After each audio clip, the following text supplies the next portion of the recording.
I'm Idiotech, and today I'm going to give you my first impressions of Hyper Light Drifter for PC. So this game retails for $20 US. It's an RPG in the vein of Zelda combined with Dark Souls. That's the easiest way to break it down. I think it's a little bit of a disservice to both Zelda and Dark Souls to say that, but it is kind of a combination of the two games.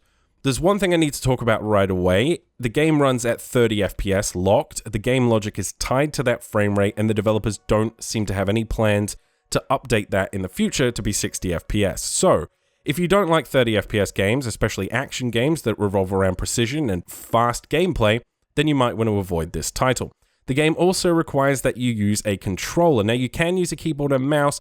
However, the game strongly recommends you use a controller, and that's what I did for the purposes of my video. Those two things out of the way, if you're still interested in this title, let me give you a brief breakdown of what it's about. Basically, it's an open world game similar to Zelda. This game is heavily inspired by Zelda. It doesn't really pull it off. The story in this game is very limited, very obtuse. It's incredibly lackluster, and it's delivered to you through basically storyboards. And I don't find that particularly engaging. The gameplay itself is very similar to Dark Souls. You have a dashing mechanic and a slashing mechanic, and you can also fire a gun which charges up as you hit enemies with your sword. That's basically the mechanics. Now, you can upgrade those mechanics by earning a currency. However, that currency is incredibly limited, and it takes a long time to start introducing new mechanics to your character. So for example, if I want to learn a new sword ability, that costs me 3 coins. In order to get 3 coins, I have to smash 4 boxes, which turn into 1 coin. I have to repeat that twice more, and then I have enough coins to get a sword upgrade. You can get, I think, 3 abilities for your sword, 3 abilities for your dash, you can get a grenade, you can buy different kinds of guns. There's a fair amount of customization when it comes to your character. However, the progression at which you earn those things is very slow, and in my initial 2 hours playing this game, I only just got enough money to afford a grenade. These coins are also, they tend to be hidden in secret areas. They tend to be hidden out of the way. You have to go searching for them, so if you're not doing that, you're likely not to find them either, which is kind of a problem as it's a main source of upgrading your character in the game. I don't think it's a good idea to hide those things. It would be better to hide other things, and they do that, but hiding the main currency and source of upgrades is a bit of a design flaw in my opinion. Now, let's talk about the combat, because that's primarily what you're going to be doing in this game, as the exploration is a little uninteresting and the story is certainly lackluster.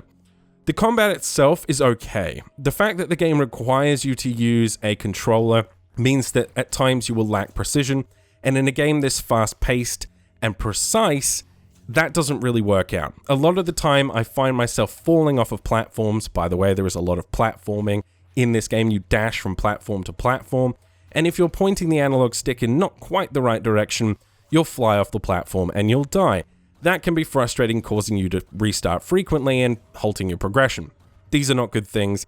The precision on the control system is just not great. I don't know whether that's due to the developers themselves not coding a particularly good control scheme, or whether it's simply because I'm using an analog stick and they're not as precise as a mouse, for example. So, in my experience, I found the controls not to be particularly precise. Now, when you're in a room with 5 or 6 enemies, that's kind of a problem. You do get used to it slowly over time, but for me, I had some issues there. So the combat, when it comes to precision, isn't great, and for a game that sort of borrows heavily from games like Dark Souls, I don't think that's a very good point.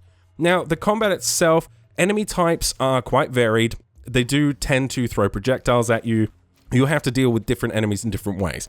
I like that. Having to learn the patterns of different kinds of enemies before you can defeat them is cool. It's a game that heavily borrows the trial and error mechanics you find in Dark Souls. The problem with this game, however, is that it's very fast-paced. Dark Souls is more slow and methodical, and it gives the player a chance to read what the enemy is doing and then react to it. This game sometimes will pack you into a room with 10 enemies. They're all bouncing around the screen incredibly quickly, throwing projectiles at you, and it's really hard, to be honest, to stay alive and to precisely take out these enemies whilst taking into consideration the different movesets and mechanics. Now, that's the game at its worst. At its best, you have the boss fights. These are very well designed, much like Dark Souls. They have many mechanics, different phases, things like that. I loved the boss fights in this game. I found them very satisfying and enjoyable. They were challenging, but the respawn points were very fair, so I could just go straight back in and hammer away at it until I got it down. So for me, I found the boss fights very enjoyable. However, I found the rooms where I get locked in with 10 different kinds of enemies just a shitfest where I ran around spamming a button hoping I didn't die. Now we should talk about health, because health is very limited in this game. You can replenish it through packs that you find throughout the world, but they are incredibly rare as a resource, and you tend to rely more on not getting hit. When you're packed into those dense rooms, that's kind of impossible, and so the game can become very frustrating.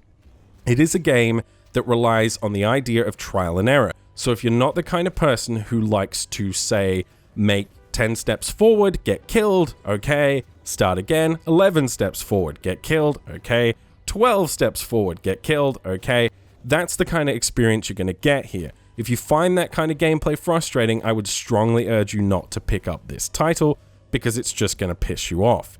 Now, I mentioned story briefly. It's very vague. There's this very beautiful world. It looks great. The pixel art in this game, by the way, is absolutely beautiful. It seems to use rotoscoping for its animations. It looks superb on a presentation level. The story is set in this beautiful world where there's some kind of dark force that's corrupting it. There's a lot of torture and death and not very nice and pleasant themes here, considering how lighthearted it looks on the surface. And I was initially quite intrigued. However, the story is delivered through storyboards that are basically told to you via characters you interact with, and it doesn't really work. I didn't feel a huge connection to anyone. I certainly didn't build any relationships with any kind of characters in the game, and I started to lose interest very quickly in the story. This is not a game focused around its story. This is a game focused around its gameplay. And its gameplay, as I've already explained, is a little bit hit and miss, depending on what you're doing.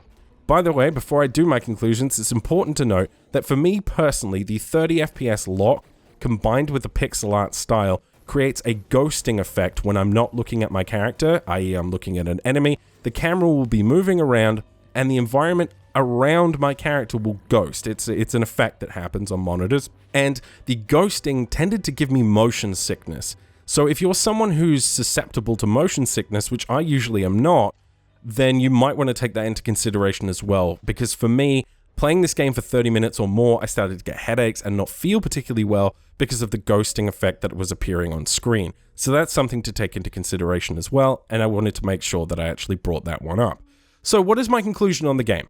Well, basically it's this. If you're a Dark Souls fan and you want something a little bit more fast-paced and you're willing to accept some design flaws and some control issues, then it's probably worth your time and money.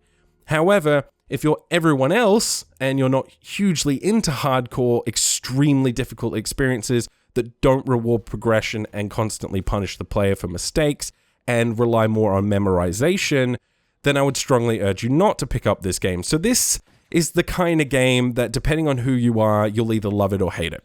For me personally, initially I really didn't like the game. It made me feel motion sick, and the difficulty was unreasonable. But after a while, I actually started to enjoy the game quite a bit. I think it's lacking in many areas. However, I did enjoy my time with the game. So if you're the kind of person who likes that type of gameplay, I would urge you to pick it up. I think it's worth the price. If you're everyone else, probably avoid this title. And if you are interested, but you're a little on the fence still, I would just wait 6 months until it's on sale. That's basically my opinion on the title. If you found this video helpful or useful in some way, please let me know in the comments below.